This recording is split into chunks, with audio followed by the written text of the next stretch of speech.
सुनवाई से पहले बुलडोजर लेकर पहुंच गए। याद रखो, ईश्वर के सामने तुम्हारा जुल्म लिखा जा रहा है, ये तुम्हारे बुलडोजर कुछ नहीं है। अगर जिब्राइल अमीन आ गए तो पूरी कायनात को तबाह कर सकते हैं। तुम्हारे सारे बुलडोजर एक तरफ, जिब्राइल अमीन की ताकत एक तरफ, तुम मुकाबला नहीं कर सकते। जब कौम लूत को तबाह करना था तो जिब्राइल अमीन को अल्लाह ने भेजा था और पर जमीन में देकर सातवें आसमान पे ले जाकर पटक दिया था और पूरी कौम तबाह हो गई थी। इसीलिए अपनी ताकत पर मत इतराओ, अल्लाह के पास ताकत मौजूद है मेरे भाइयों। तो ये औरंगजेब ने अपने खबरियों को लगाया और कहा कि देखो बेटी कहाँ है। देखी गई, ढूंढा गया, समाज की सारी हर जगह पर देखा, वो दोनों बच्ची पता कहाँ है? वही जो विश्वनाथ की मंदिर है उसी के नीचे तहखाने में उन दोनों बच्चियों की बॉडी मिलती है। उन दोनों बच्ची बरहना हालत में, नंगे हालत में है। वो बच्ची जब होश में आई तो उन दोनों बच्चियों ने कहा कि हमारे साथ रेप हुआ है, हमारी इज्जत लूटी गई है। तो बच्चियों ने कहा कि कौन है? पूछा गया कौन है? कहा कि यहाँ के जो पुजारी हैं इस मंदिर के, उन्होंने हमारे साथ, दो पुजारियों ने मिलकर के हमारे साथ ऐसा किया है। कोई अचंभे की बात नहीं है, होता है। आसाराम बापू ने किया ना, अभी जो जेल में बंद है वो भी तो महंत है। गुरमीत सिंह राम रही वो भी अंदर है, कई सारे हैं। बेटियों की इज्जत को हवस की निगाह से देखते हैं, उनकी इज्जत को तार तार करते हैं। वो हैवान है, वो जालिम है। तो बहरकैफ वहां ऐसा हुआ। तो अब वहां पर होना क्या चाहिए? जब वहां पर बेटी की इज्जत लूटी गई तो जाहिर सी बात है कि जब किसी गांव में किसी बच्ची की इज्जत लुटती है तो पूरे गांव वाले गुस्से में आ जाते हैं कि भाई पकड़ो रेपिस्ट को, कहां है नालायक, किसने बच्ची के साथ ऐसा किया। पूरा गांव वाला एक हो जाता है, कोई भेदभाव नहीं रहता। भाई ये बहुत बड़ा मामला सामने आता है। तो वहां पर विश्वनाथ की मंदिर के आसपास सब लोग जमा हो गए, सारे लोकल राजा जमा हो गए और सब ने कहा कि भाई ये जमीन नापाक हो गई है, ये मंदिर नापाक हो गया है और ये मूर्ति भी खंडित हो गई है, इसीलिए अब इस मूर्ति को भी तोड़ो, इस मंदिर को भी तोड़ो। तो पता है औरंगजेब को खबर लगी तो औरंगजेब आए और औरंगजेब ने आकर के कहा कि नहीं नहीं, एक काम करो, तुम लोग मंदिर को तोड़ दो। ठीक है, मंदिर पूरी खंडित हो गई तुम्हारी, नापाक हो गया मंदिर, जगह पे होगी, कोई बात नहीं, तुम लोग मंदिर तोड़ सकते हो, लेकिन ये जो विश्वनाथ की जो मूर्ति है ये तुम्हारा ईश्वर है, इसको कैसे तोड़ सकते हो? इसलिए काम करो, इस मूर्ति को उठा लो, मंदिर को तोड़ दो। देखिए, मंदिर तोड़ने के लिए कौन लोग उतावले हैं? वहां के लोकल राजा। लेकिन उस मूर्ति को बचा रहे, विश्वनाथ की जो आज मूर्ति है इसको बचाने वाला कौन? औरंगजेब। औरंगजेब कहता है कि तुम लोग मंदिर को तोड़ सकते हो, तोड़ लो, लेकिन विश्वनाथ की इस मूर्ति को उठाकर दूसरी जगह रख दो। तो फिर लोकल नेता कहते हैं कि हमारे पास तो इतना फंड नहीं है कि भाई हम इस फिर दूसरी भव्य मंदिर बना सकें। तो औरंगजेब कहता है कि तुम लोग फिक्र मत करो, तुम लोगों को जहां ये मंदिर बनाना है, इस मूर्ति को जहां रखकर वहां जो मंदिर बनाना है, मैं तुमको फंडिंग करता हूं। यही वजह है कि तारीख में लिखी हुई है ये बात कि काशी विश्वनाथ की मंदिर को बनाने वाला औरंगजेब है, राजा की हैसियत से। उठाओ डॉक्टर BN पांडे की रिपोर्ट, भट्टा सीतारमन की किताब पर और पत्थर में लिखा हुआ है, किसी उर्दू मुसन्निफ की किताब के हवाले नहीं दे रहा हो। झूठ बोलूं तो मेरी जुबान काट देना, अगर सही बात हो तो तौबा करो ये मंदिर और मस्जिद की राजनीति से। प्रूफ ले आओ, भारत के अंदर कितनी मस्जिदें हैं जो मंदिर तोड़कर बनाई गई है, प्रूफ ले आओ, दलील। मैं कसम खाकर कहता हूं, मैं सबसे पहले मंच से कहूंगा कि फना फना मस्जिद मंदिर तोड़कर बनाया गया है, इसलिए जायज नहीं है उन मस्जिदों के अंदर नमाज पढ़ना, सारी मस्जिदें शहीद की जाए। लेकिन तब जब आप दलील लेकर आएंगे, प्रूफ लेकर आएंगे, आपके पास प्रूफ नहीं है। क्यों? क्योंकि मंदिर कोई भी तोड़कर मस्जिद बनाई गई ही नहीं है।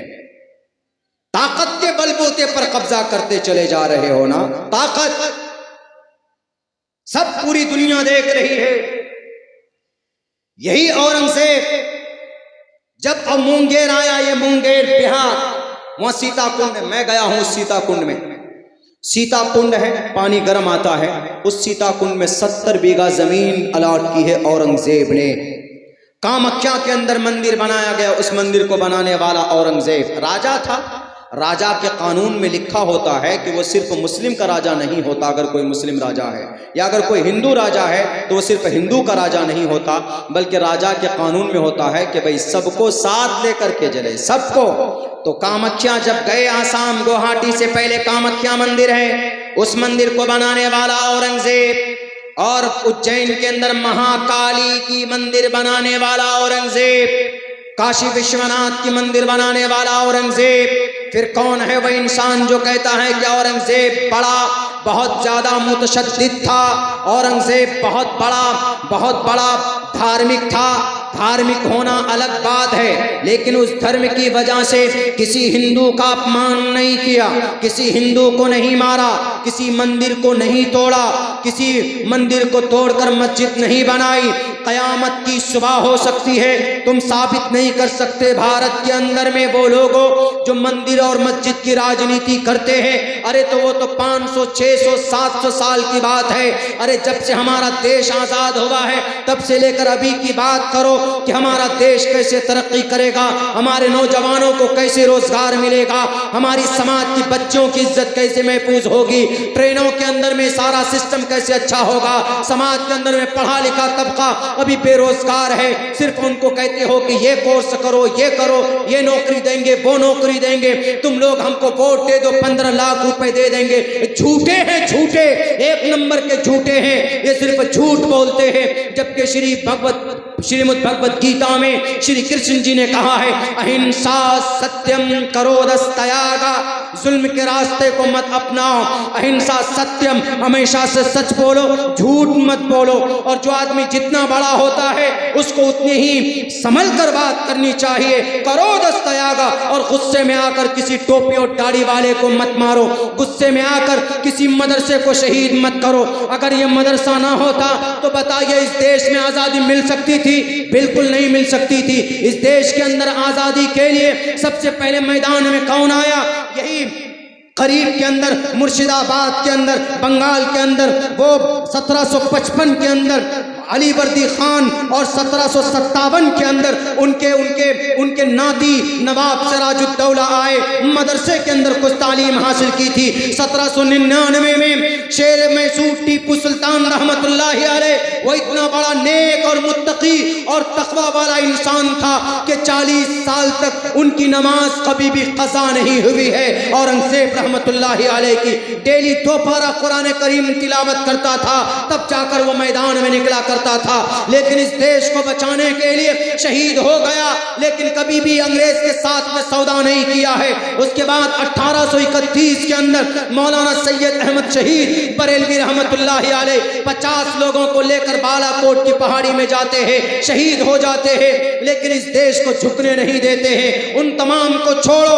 1857 के अंदर शामली के मैदान के अंदर मौलाना कासिम थे, जिनके कनपट्टी पर गोली लग गई थी, पूरे बदन से खून निकल रहा था, पूरा कपड़ा खून से रंगीन हो गया था, लेकिन कभी भी उन्होंने हिम्मत नहीं हारी थी। कौन थे? मौलाना कासिम नानोतवी, मदरसे से पढ़ करके निकले थे अंग्रेज के खिलाफ। अगर अंग्रेज को भगाने के लिए जिहाद का फतवा किसी ने दिया था तो उसका नाम शाह अब्दुल अजीज मुहद्दिस देहलवी था। अगर मदारिस ना होते तो शाह अब्दुल अजीज ना होते, अगर शाह अब्दुल अजीज ना होते तो, अगर मदारिस ना होते तो शाह वलीउल्लाह ना होते, शाह वलीउल्लाह ना होते तो शाह अब्दुल अजीज ना होते, शाह अब्दुल अजीज ना होते तो हाजी इमदादुल्लाह ना होते, हाजी इमदादुल्लाह ना होते मौलाना कासिम नानोतवी ना होते, मौलाना अब्दुल रशीद गंगोही ना होते, मौलाना कासिम ना होते तो शेखुल हिंद ना होते, शेखुल हिंद ना होते तो हुसैन अहमद मदनी ना होता, हुसैन अहमद मदनी ना होता तो अंग्रेज को डराने वाला, चैलेंज करने वाला कोई मायकलाल नहीं था। और हुसैन अहमद मदनी ने कहा था कि अंग्रेज, मैं सर पे कफन बांध कर आया हूं, कभी भी तुम्हारे डर से और तुम्हारे किसी भी कानून से, तुम्हारे किसी भी फरमान से ये हुसैन अहमद मदनी डरता नहीं है। कौन थे ये लोग? मदारिस के पढ़ने वाले थे, इन्हीं मदरसों से पढ़कर निकले थे। कपड़े भले ही 2 रुपए 10 रुपए 5 रुपए के बॉडी के अंदर हो, लेकिन ईमान इनका करोड़ों पर भारी हुआ करता था। ये बेजमीर नहीं थे, ये जमीर फरोश नहीं थे। इस देश को आजाद किया है तो उलमा ने आजाद किया है, मदरसे में पढ़ने वालों ने आजाद किया है। 65,000 उलमा शहीद हुए गुरु, तभी जाकर देश आजाद हुआ, ऐसे नहीं हुआ है मेरे भाइयों। लेकिन आज इतनी सारी परेशानियां हमारे साथ क्यों है पता है? चूँकि हम मुसलमानों ने, कुछ इस्लाह की भी बात आ जाए, चूँकि हम मुसलमानों का रिश्ता कुरान से टूट चुका है, हम मुसलमानों का रिश्ता शरीयत से टूट चुका है। न शादी में, न 24 घंटे की मुरव्वजा ज़िंदगी में, न तिजारत में, किसी भी चीज़ में मुसलमानों की ज़िंदगी के अंदर शरीयत नहीं नज़र आती है। आप जब शरीयत से दूर हो जाते हैं तो अल्लाह तबारक व तआला फिर शरीयत को मिटाने, उस जगह पर उस नेमत उज़्मा को अल्लाह तबारक व तआला छीन लेता है। लइन शकरतुम लाज़ीदन्नकुम व लइन कफरतुम इन्न अज़ाबी लशदीद। कुरान की एक आयत सीखें आप, 100 नफल रकात पढ़ने से ज़्यादा बेहतर एक आयत सीख लेते हैं।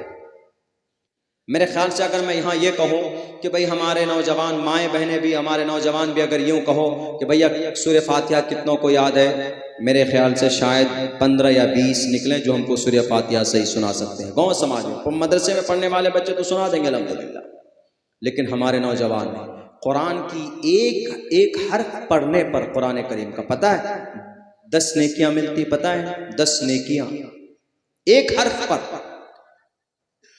दुनिया की किसी किताब को पढ़ने पर नहीं।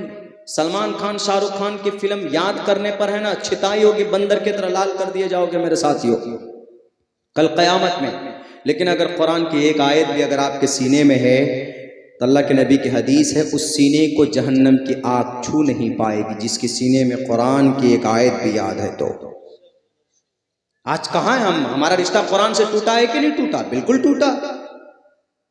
हमारे जवान कान में लीड लगाएंगे, मोबाइल पैसे आ जाएं 50,000 रुपए, अरे आईफोन खरीदूंगा, ओप्पो खरीदूंगा, सैमसंग खरीदूंगा।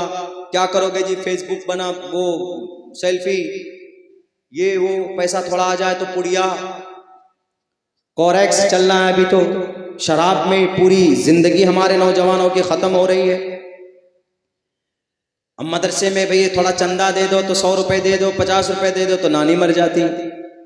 अभी पटना जा रहे हम, गए अभी, कौन सी तारीख थी वो मेरे जहन से, हाँ शायद यही 1 तारीख की बात है, इसी महीने की 1 तारीख को पटना से हमारी फ्लाइट थी, कहाँ? रांची जाने की। रांची से फिर हमको हैदराबाद जाना था। तो हम जैसे ही अपनी गाड़ी से उतर कर हमने कहा कि भाई, हम अपने ड्राइवर को कहा आप चले जाओ गाड़ी लेकर के, हम यहाँ से टैक्सी से चले जाएंगे, इसलिए कि बहुत ज़्यादा रश है, नहीं तो हमारी फ़्लाइट छूट जाएगी। हम जैसे ही उतर कर टैक्सी वाले के पास पहुँचे तो टैक्सी वाले को हम जैसे ही वो आया तो आकर के क्या बोलता पता, मफलर वफलर लपेटे हुए, मुंह भरा हुआ, क्या बोला? 600 रुपये 200 रुपये ऐसे कर। हमें करे भाई क्या बोल रहे हो, सही सही बोल। बोला रुकिए, तो बोतल से मुंह पानी लिया, फिर साफ किया, तब आके बोल रहा। तब भी उसकी जुबान इतनी मोटी थी कि पलट नहीं रही थी। मौलाना मैं ये बोल रहा आपको कि अगर आप रिजर्व में जाएंगे तो 600 रुपये लगेंगे और वैसे जाएंगे तो 200 लगेंगे। हमने कहा चलो ठीक है, कम से कम गनीमत है, समझ में तो आया तुम क्या बोले। हमने कहा चलो पहुँचाओ। तो यह हालत है। हमने कहा